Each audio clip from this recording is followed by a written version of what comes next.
The winter of 1887 came down over the Wyoming territory like a gate being shut. By the third week of December, the North Road had vanished beneath hard white drifts.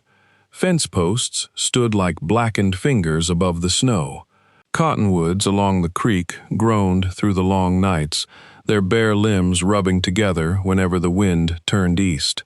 Cattle pressed against the sheltered sides of barns, heads lowered, hides crusted with frost. Nothing moved across that country unless hunger, duty, or desperation drove it. Elias Mercer understood all three. He had spent 12 winters on the Bar M ranch, first as a hired hand, then as foreman, and finally as the owner of the land no one else had wanted. The ranch sat in a shallow valley between two ridges of dark stone. In summer, the grass grew tall enough to brush a horse's belly. In winter, the valley became a bowl that caught every storm rolling down from the mountains. Elias knew where the snow gathered deepest. He knew which calves would weaken first, and which stretch of creek remained open beneath the ice. He knew the sound of a barn roof taking too much weight and the silence a horse made before sickness settled into its lungs. He knew how to survive alone. Each morning before sunrise, he pulled on his stiff boots, broke the ice in the water trough, and carried hay from the loft. He checked the cows, rubbed warmth back into the ears of newborn calves, and split enough wood to last through the evening. He spoke only when an animal needed calming. The ranch house had once held more sound. There were still marks on the doorframe where a child's height had been measured with a kitchen knife. A blue cup with a broken handle remained at the back of a cupboard. A faded curtain hung over the western window because Elias had never found a reason to replace it. He did not look at those things often. On Christmas morning, the sky turned the color of old iron. Elias worked until noon, though there was little left that needed doing. He cleared snow from the porch. He checked the barn latch twice. He repaired a harness strap that had not been used in months. By late afternoon, the wind eased. The silence that followed felt heavier than the storm. Elias carried a small iron pot from the stove and set it on the kitchen table. Inside were beans cooked with the last piece of salt pork. He had baked a pan of biscuits, though 2 had burned along the bottom. Beside his plate sat a cup of black coffee and a thumb-sized piece of dried apple pie saved since October. It was more than he usually prepared. It was Christmas, after all. He sat with his back to the wall and looked at the empty chair across from him. Then he lowered his head, said no prayer, and began to eat. The first knock was so faint that he believed it came from a branch striking the house. The second knock came harder. Elias placed his spoon beside the bowl. No traveler should have been on the road. Not after the storm, not with darkness approaching and the temperature falling. He crossed the room and opened the door with one hand resting near the revolver at his belt. A woman stood on the porch. She was small beneath a coat far too large for her. Snow clung to the hem of her brown dress and packed the seams of her boots. A wool scarf covered most of her face, but Elias saw pale skin, cracked lips, and eyes that had gone past fear into exhaustion. She carried a bundle against her chest. For a moment, neither of them spoke. Then the bundle moved. A small cry came from beneath the blankets. The woman tightened her arms around it. "My wagon overturned beyond the creek," she said. Her voice was rough from cold. The horse broke loose. Elias looked past her. There was no horse, no wagon, no other traveler following through the snow. How far? I do not know. Perhaps 2 miles. You walked that carrying a child. She nodded once. The wind rose behind her, lifting loose strands of dark hair across her cheek. Elias stepped aside. "Come in." She crossed the threshold carefully, as though entering a church where she was unsure she belonged. Elias shut the door and placed the wooden bar across it. The woman stood beside the stove, trembling hard enough to shake the snow from her coat. The bundle whimpered again. "Sit," Elias said. She lowered herself into the chair across from his unfinished Christmas dinner. Elias brought another log to the stove and opened the iron door. Heat spilled into the room. He fetched a blanket from the bedroom and draped it around the woman's shoulders. She did not thank him. Her teeth were chattering too hard. "Let me see the child." Her arms tightened. "I know cold when I see it," Elias said. "You can hold on. I only need the blankets opened." After a moment, she pulled back the top layer. A baby lay inside. The child could not have been more than 4 months old. Her cheeks were red from cold, but her eyes were open. One tiny hand pushed against the wool, fingers curling as though searching for something to grasp. Elias stood very still. "She is breathing well," he said. The woman looked down at the baby. "Her name is Rose." Elias turned toward the stove. He added water to a small saucepan and set it near the heat. Then he took a jar of goat's milk from the cold cupboard. "Does she drink from a cloth?" "When she must, she must." The woman watched him pour the milk. "You have done this before," she said. Elias did not answer. He warmed the milk, soaked the clean corner of a flour cloth, and handed it to her. Rose rooted toward it at once. While the baby drank, Elias filled another bowl with beans. The woman looked at the food, then at him. "Eat." "I have no money." "I did not ask." She shifted Rose into one arm and picked up the spoon. The first mouthful seemed difficult for her to swallow. The second disappeared quickly. By the fourth, she had stopped pretending not to be hungry. Elias gave her his biscuits. When the bowl was empty, color had returned faintly to her face. "What is your name?" he asked. She set down the spoon. "Mara Mercer." The room seemed to contract around him. Elias looked at her more closely. The dark hair, the gray eyes, the plain gold band on her left hand. "Mercer? My husband was Daniel Mercer." The fire cracked inside the stove. Elias had not heard his brother's name spoken in 9 years. Daniel had been 20 when he left the Bar M. He had ridden south after an argument that shook dust from the rafters. Elias had expected him home within a month. Then spring arrived. Then another winter. One letter had come from Colorado. After that, nothing. Elias had told himself Daniel chose the road over family. It had been easier than wondering whether he was dead. "Daniel was my brother," Elias said. "I know." Mara reached beneath her coat. Elias stiffened, but she drew out only a leather packet tied with a fraying piece of cord. The leather was dark with snowmelt. She placed it on the table between the empty bowls. "He told me where to find you." Elias did not touch the packet. "Where is he?" Mara's eyes dropped to the sleeping child in her arms. "He died in October." The words entered quietly. They did not feel quiet inside Elias. "How?" "Fever. It took 3 days." "Where?" "Near Leadville. He worked at a freight stable." Elias stared at the leather packet. Daniel had spent 9 years alive. 9 years of mornings, winters, and Christmas dinners. He could have written.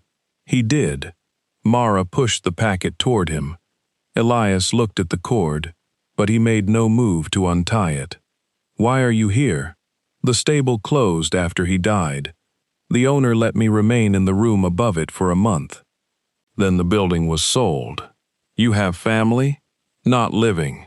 And Daniel sent you here?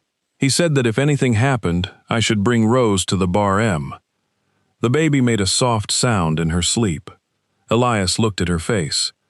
There was something familiar in the shape of the brow, something that brought back a barefoot boy running through spring mud, laughing while Elias chased him with a wet rope. He turned away. "The road will not be passable for days," he said. "You can stay until then." Mara nodded.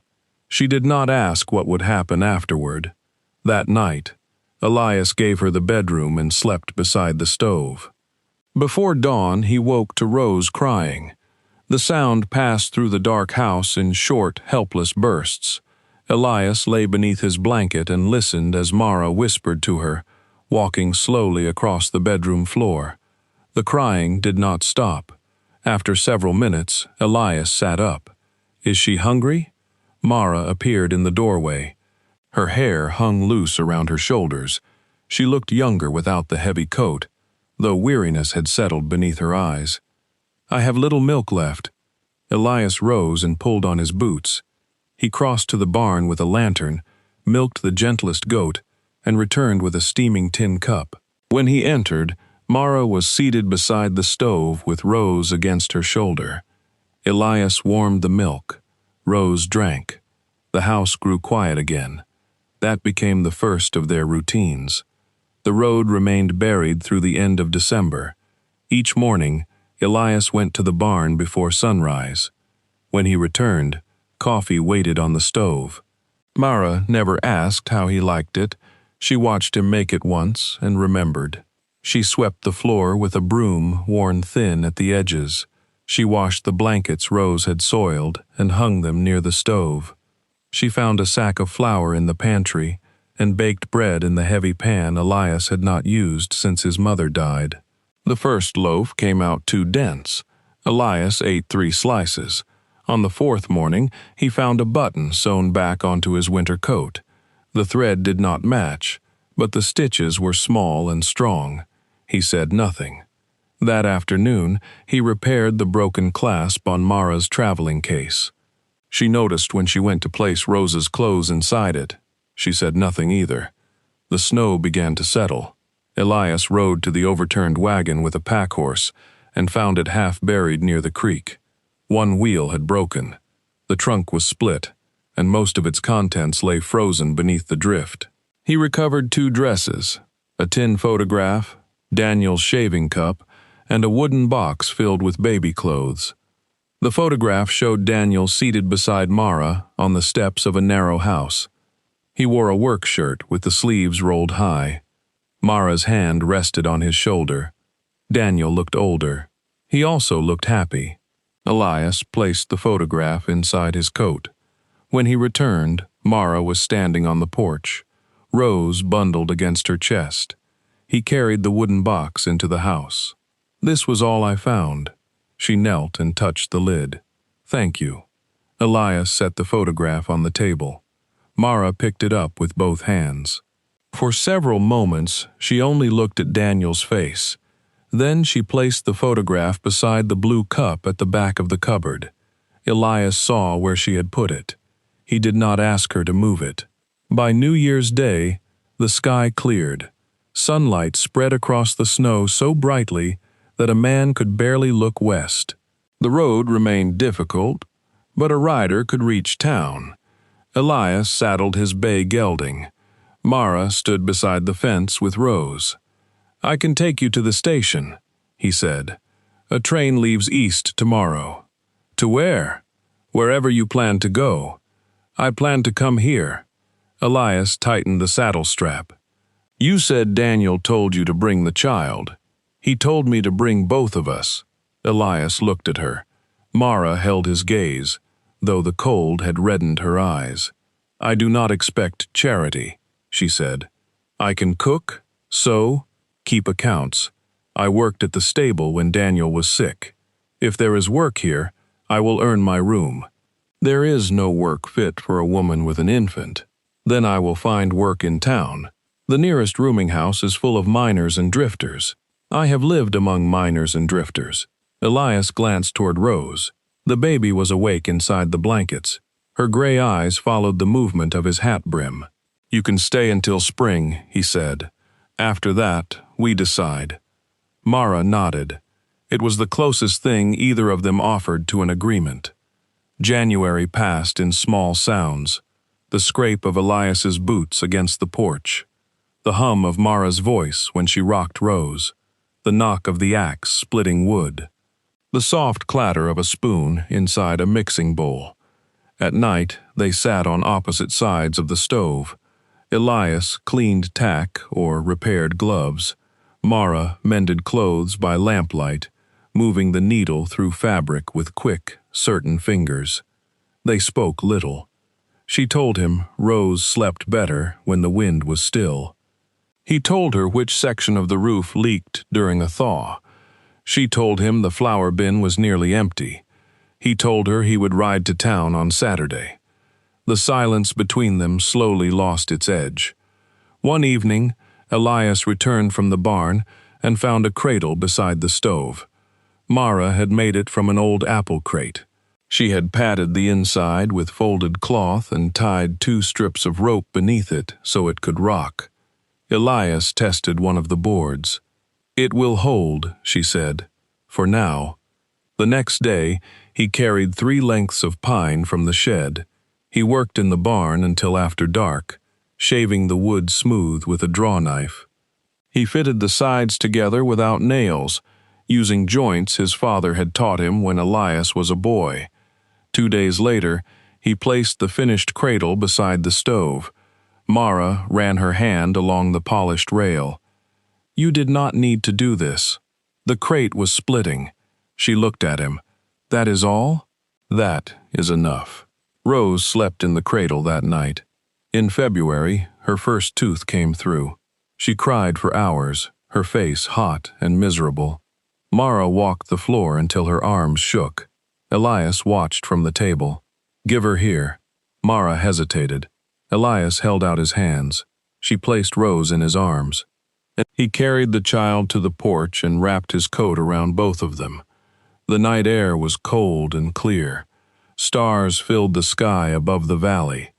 Rose quieted as Elias walked beneath them. He did not know why. Perhaps the cold eased her gums. Perhaps the movement reminded her of Mara's steps. Elias kept walking long after she fell asleep. From the window, Mara watched his broad figure cross the snow, the child small against his chest. When he returned, she opened the door. "Thank you," she whispered. Elias handed Rose back. Her fingers brushed his. Neither moved away immediately. Then Elias looked toward the barn. Storm coming tomorrow. The storm arrived before noon. For 3 days the house disappeared inside, blowing snow. Elias stretched a rope from the porch to the barn so he would not lose his way. Each time he returned, Mara stood at the door holding a lantern. On the second night, a cow began laboring early. Elias remained in the barn until morning. The calf came weak, its breathing shallow. Mara found him kneeling in the straw, rubbing the newborn with a sack. She had wrapped Rose against her back beneath a heavy shawl. "You should be inside," Elias said. "So should you." "The calf will freeze." Mara knelt beside him. Together they rubbed warmth into the small body. Elias lifted the calf while Mara carried the lantern. They brought it into the kitchen and laid it beside the stove. For the rest of the morning, the house held a widow, a cowboy, a baby, and a shivering calf. Rose laughed when the calf tried to stand. It was the first time Elias had heard her laugh. The sound caught him unprepared. He turned toward the window, but Mara saw the change in his face. She did not speak of it. By March, Rose recognized him. Whenever Elias entered the room, her arms lifted. At first, he pretended not to notice. Then, one evening, he reached down and picked her up without removing his coat. Mara watched from the stove. "She knows your footsteps," she said. Elias looked at Rose. "She knows the door. She does not reach for the door." He carried the baby to the table. Rose caught his finger and held it tightly. That night, Elias opened Daniel's leather packet. He waited until Mara and Rose were asleep. The cord resisted at first. He cut it with his pocket knife. Inside were 11 letters. Every envelope bore his name. The first had been written 8 years earlier. The last was dated 1 week before Daniel died.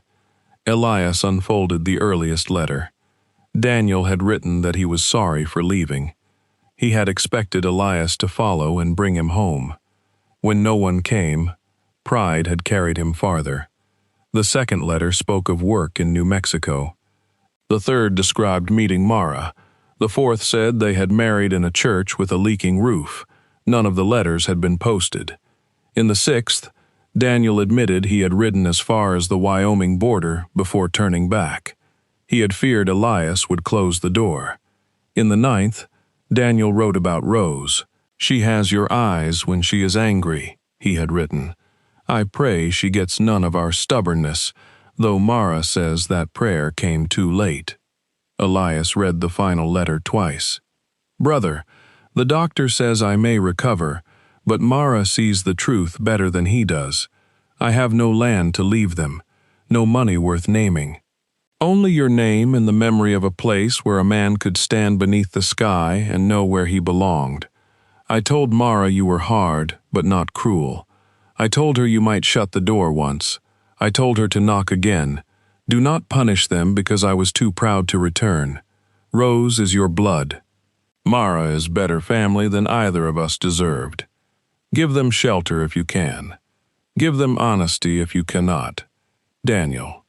Elias folded the letter along the worn crease. He sat at the table until the lamp went out. The next morning, Mara found the packet beside his coffee cup. "You read them," she said. "Yes. He wrote one whenever he thought of home. He never sent them." "No. Why?" "He was ashamed." Elias looked toward the window. "So was I." Mara placed bread on the table. "He believed you hated him." "I did not. He did not know that." Elias turned the cup slowly between his hands. "Neither did I." Mara sat across from him. For a while, the only sound was Rose stirring in the cradle. Then Elias asked, "Why did you carry those letters all this way?" "Because they were the only road he left me." The answer remained with him through the day. Spring came slowly. Snowmelt ran beneath the ice and filled the creek with dark, moving water. The valley changed from white to brown, then from brown to a thin, uncertain green. Elias repaired the wagon wheel. Mara planted onions near the house. Rose learned to sit upright in the grass, though she toppled whenever the wind caught her bonnet. Elias began returning earlier from the cattle. He told himself it was because the calving season had ended. Mara did not question it. In April, a rider came from town. His name was Vernon Pike. He wore a black coat too fine for the muddy road and carried a leather document case beneath his arm. Elias met him at the gate. "I am looking for Mrs. Daniel Mercer," Pike said. Mara appeared on the porch with Rose. "What business do you have with her?" Pike removed his hat. "Mr. Daniel Mercer signed a debt note in Colorado. The note was sold to my employer, Mr. Abel Crow." Mara went pale. "How much?" $480 with interest." "That cannot be right." Pike opened the document case. "The signature has been witnessed." Elias took the paper. Daniel's name stood at the bottom. The handwriting looked familiar. "What was the money for?" Elias asked. "Investment in a freight company." Mara shook her head. "Daniel never owned any part of the stable. Nevertheless, the debt remains. He had no money when he died." Pike looked toward the house, the barn, and the cattle beyond the fence. "Mrs. Mercer may have inherited an interest in this property." "She did not," Elias said. "The family name might suggest otherwise. The land is mine." "Then I recommend you make that clear in writing." Pike returned the document to his case. "I will come back in 30 days.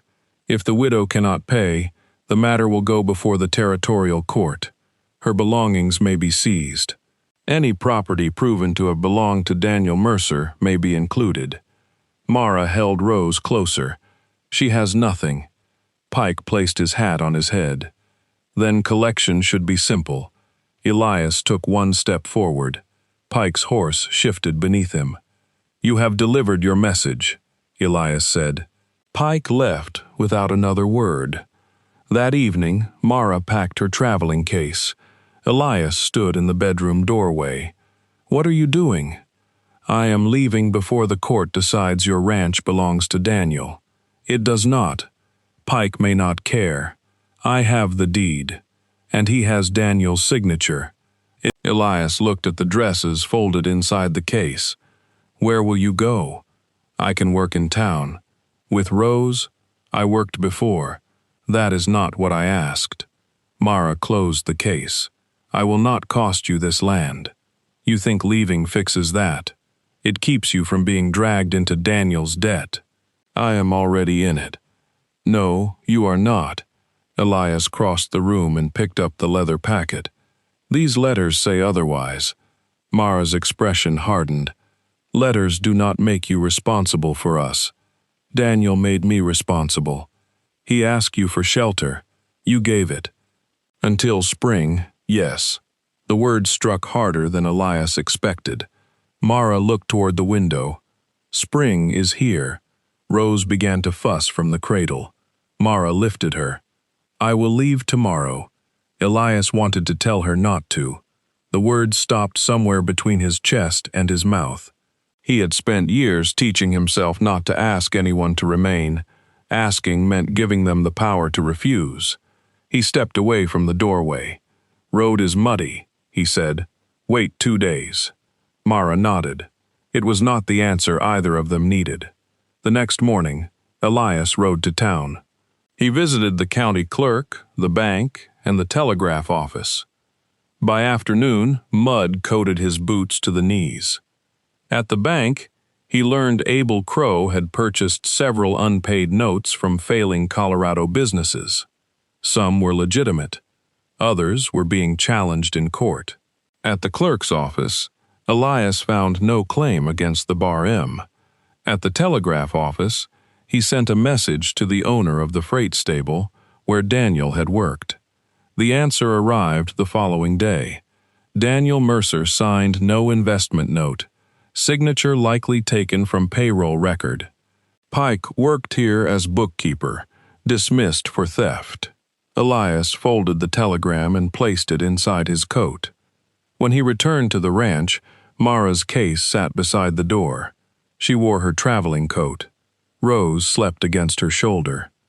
You are not leaving, Elias said. Mara looked at the mud on his clothes. You cannot decide that. Pike forged the note. He handed her the telegram. She read it slowly. Her knees seemed to weaken.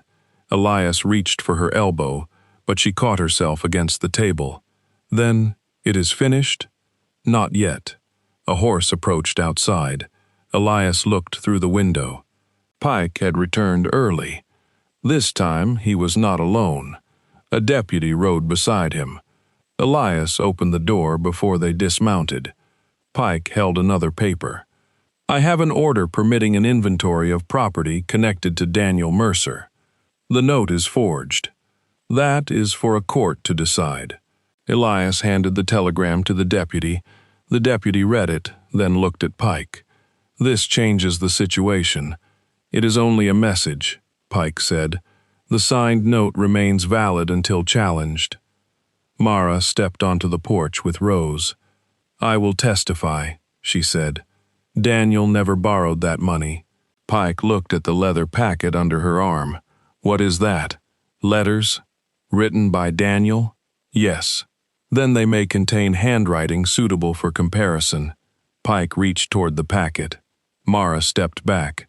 Elias moved between them. You will not touch her. The deputy rested a hand near his holster. Easy, Mercer. Elias kept his eyes on Pike. You came here counting on a widow being too frightened to question you. Pike's mouth tightened. I came to collect a lawful debt.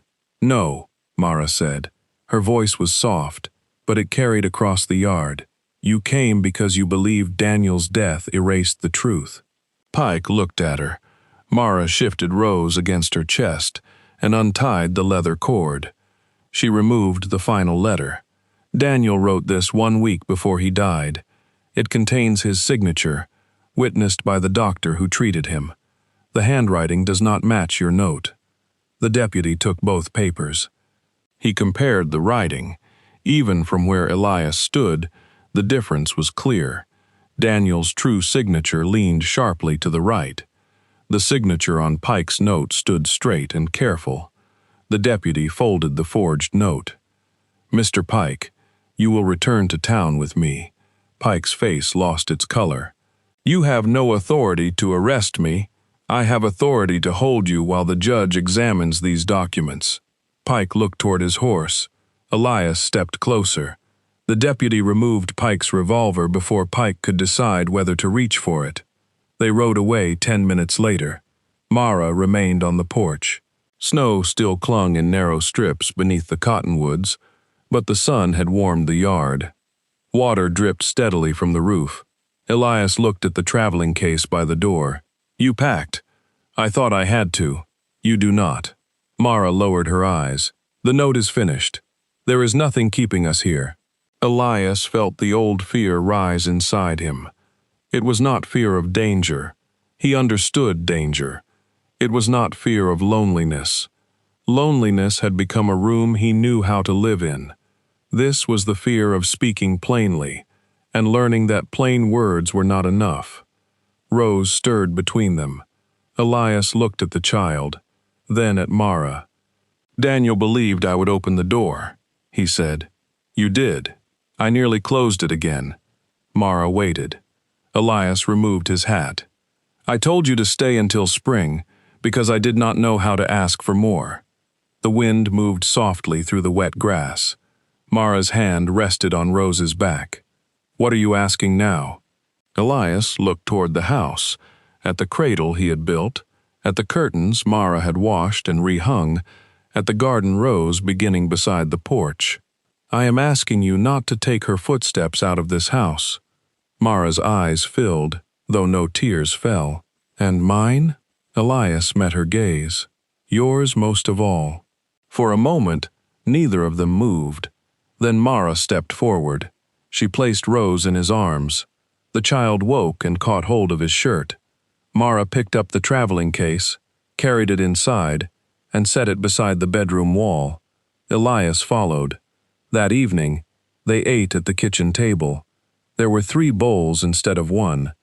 Rose sat in Elias's lap, striking a wooden spoon against the table, while Mara tried to keep her from spilling the beans. After supper, Elias brought Daniel's letters to the cupboard. He placed them beside the photograph and the blue cup. Mara stood close enough that her shoulder touched his arm. "You should keep the final one," she said. "They stay together." She nodded. Summer settled over the bar M. Rose learned to crawl across the porch and pull herself upright against Elias's boots. Mara planted beans, carrots, and sunflowers. Elias built a fence around the garden after catching a calf eating the onion tops. The town judge dismissed the debt and ordered Pike held for fraud. Abel Crow denied knowing the note was false, though he never sent another collector to the ranch. The matter faded. Life did not change all at once. It changed through repeated things. Coffee waiting at dawn, a lantern burning in the window, a child's blanket left across the back of Elias's chair, Mara's hand resting briefly on his shoulder when she passed behind him. By autumn, Rose could walk if someone held both her hands. Elias took one hand, Mara took the other. Together, they crossed the yard while dry leaves moved around their boots. When winter returned, it came gently at first. On Christmas morning, Elias woke before sunrise and found Mara already in the kitchen. She had baked bread and warmed apple preserves.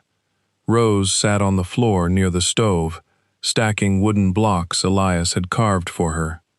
The storm began before noon. Snow gathered along the porch rail. Wind pressed against the windows, but the house remained warm. Mara set 3 places at the table. Elias brought in a small roast from the stove. Before they ate, he reached into his pocket and placed a plain silver ring beside Mara's plate.